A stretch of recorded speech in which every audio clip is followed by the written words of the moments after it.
बिस्मिल्लाहिर्रहमानिर्रहीम। Dear fellows, आइए आज का लेक्चर शुरू करने से पहले रब्बुल जलाल की बारगाह में एक दफ़ा फिर मुल्तजी हों कि मौला करीम हमें ऐसे सजदों की तौफीक अता फरमा कि जिससे खिदमत खलक का जज्बा बढ़े। डियर फेलोस, आज हम जो अहम टॉपिक टेकअप करने जा रहे हैं वो इंस्पेक्टर लीगल के सिलेबस में जो थर्ड पेपर है उसमें दिए गए 13 स्पेशल एंड लोकल लॉज पर हमने सीरीज़ ऑफ लेक्चर शुरू की थी, उसका आज थर्ड लेक्चर है।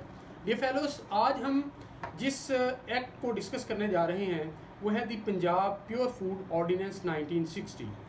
डियर फेलोस, जैसा मैंने फर्स्ट लेक्चर में इस सीरीज़ के ये गुजारिश की थी कि पब्लिक सर्विस कमीशन में जो पेपर सेट किया जाता है इंस्पेक्टर लीगल के हवाले से वो शॉर्ट क्वेश्चन फार्मूलेट किए जाते हैं।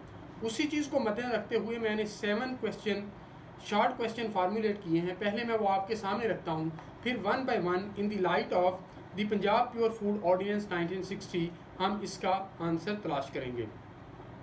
डियर फेलोज, पहला क्वेश्चन जो शॉर्ट फार्मूलेट हो सकता है वो है define following terms in the light of Punjab pure food ordinance 1960।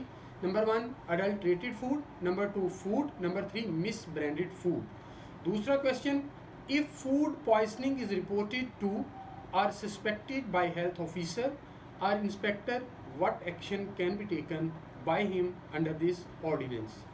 Dear fellows, third question, what are the powers of food inspector under this act, under this ordinance relating to the adulterated food?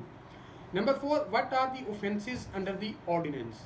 Number 5, how and who will take cognizance and upon whom complaint cognizance shall be taken of offence under this ordinance? Number 6, what offences are bailable and what are non-bailable under this ordinance? Number 7, which court will conduct trial, what will be the nature of trial and to which court appeal will be preferred? Dear fellows, सबसे पहले हम पहले question को take up करते हैं और उसमें food की डेफिनेशन को हम देखते हैं। इस ऑर्डिनेंस का सेक्शन 2 सब सेक्शन 9 फूड को डिफाइन करता है कि means any article used as food or drink for human consumption, यानी कोई भी खाने और पीने वाली चीज़ जो ह्यूमन बीइंग यानी इंसान खाते या पीते हैं वो फूड कहलाएगी इस ऑर्डिनेंस की रोशनी में। और इसमें अदर दैन ड्रग्स एंड और इसमें जो अद्वियात हैं वो शामिल नहीं है, डिस्पाइट द फैक्ट कि वो भी निगली जाती हैं, पी जाती हैं या खाई जाती हैं। और इसमें इंक्लूड्स क्या क्या हो सकता है? Any substance which is intended for use in the composition or preparation of food, किसी भी खुराक जो इंसानी खुराक है उसमें इस्तेमाल होने वाली कोई भी चीज़ उसके बनाने में, उसकी कंपोजिशन में, वो फूड कहलाएगी। एनी फ्लेवरिंग मैटर और कंडीमेंट, कोई भी उसके जायके को बेहतर करने के लिए या उसके जायके को बढ़ाने के लिए जो भी चीज़ इस्तेमाल होगी खुराक के अंदर वो भी फूड में आएगी। Any colouring matter intended for use in food, sometimes हम फूड को बेहतर दिखाई देने के लिए कलर का इस्तेमाल करते हैं, भले वो फूड नहीं है, आई मीन उसके अंदर कैलोरीज नहीं है, लेकिन फिर भी वो फूड कहलाएगा। Number 4, chewing gum and other products of the like nature, ये भी फूड के ज़ुमरे में आती हैं। And water in any form including ice intended for human consumption or for use in the composition or preparation of food, तमाम अकसाम के पानी जो ड्रिंक किए जाते हैं और इसमें बर्फ़ भी शामिल है, आइस भी शामिल है।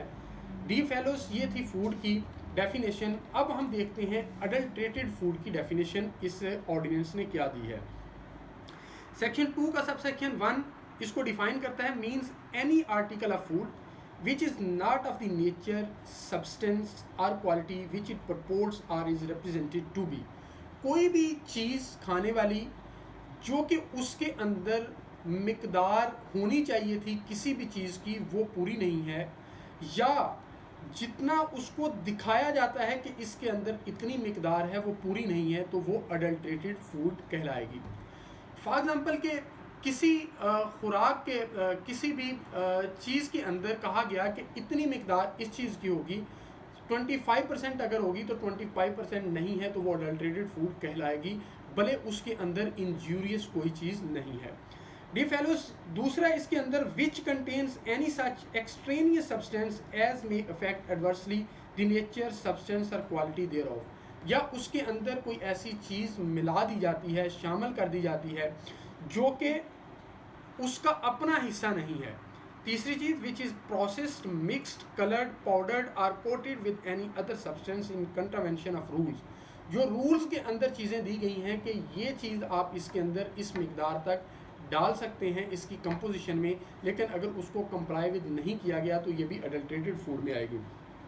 Any constituent of which has been wholly or in part abstracted so as to affect injuriously its nature, substance or quality, या उस चीज़ में से आपने कोई चीज़ एक्सट्रैक्ट कर ली है, एब्स्ट्रैक्ट कर ली है, आपने निकाल ली है और उसकी अफादियत में कमी आ गई है तो ये भी अडल्ट्रेटेड फूड कहलाएगी।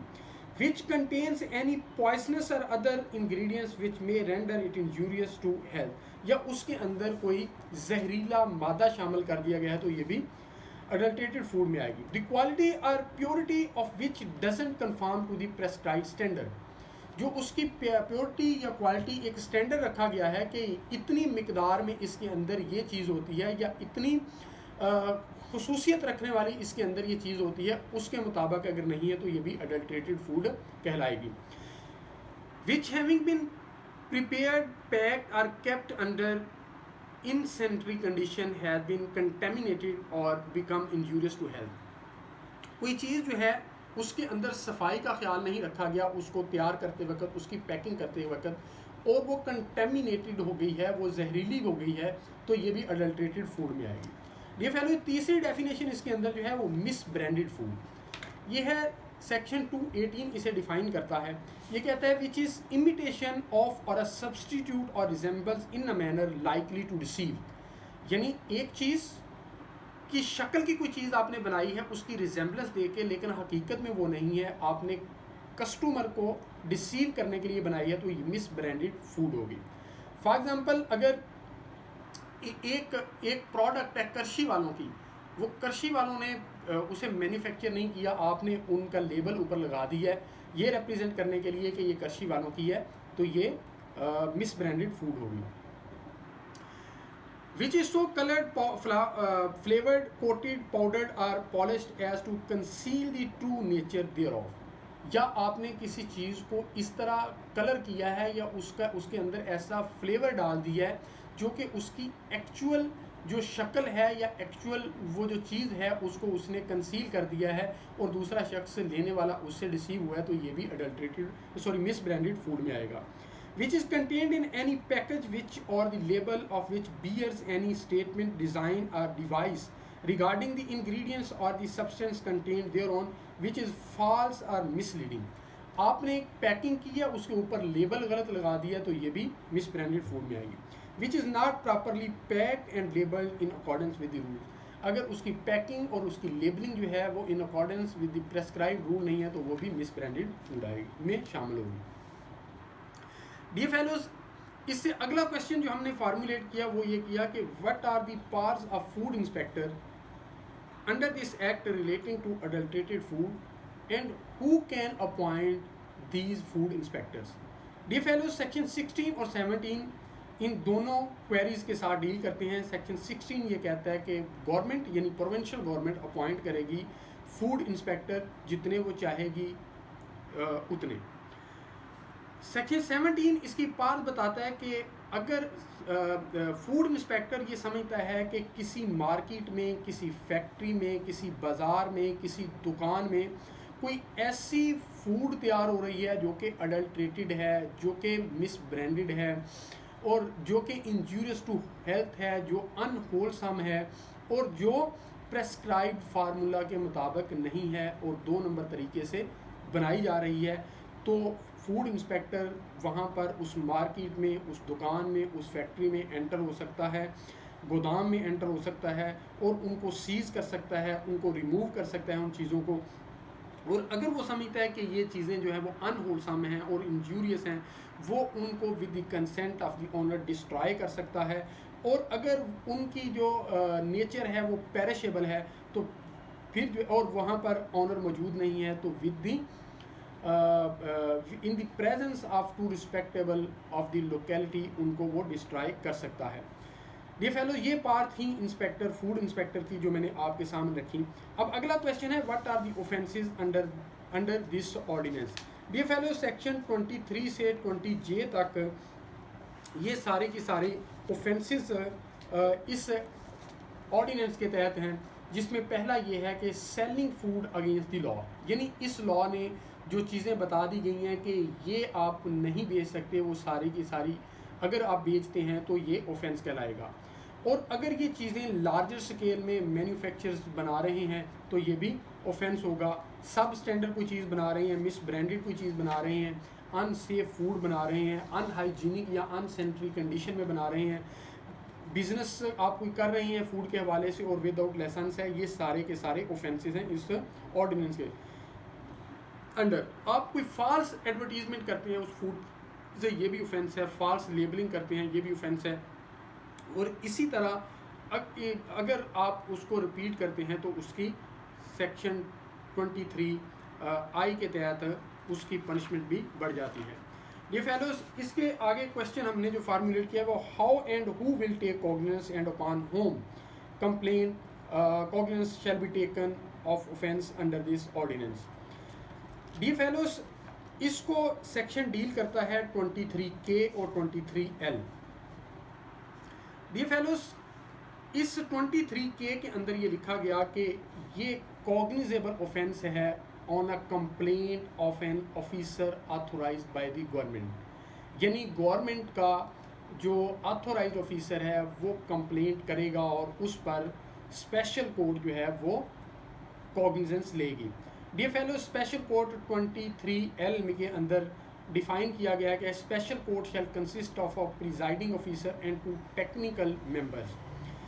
लेकिन इसके अंदर कॉग्निजेंस के हवाले से ये कहा गया कि अगर इस ऑफेंस के ज़रिए, यानी कोई फूड पॉइजनिंग के ज़रिए या अडल्ट्रेटेड फूड खाने की वजह से कोई डेथ हो जाती है, इंजरी काज हो जाती है, तो फिर एग्रीव्ड पर्सन भी जो है वो कंप्लेंट फाइल कर सकता है before the special court under CRPC।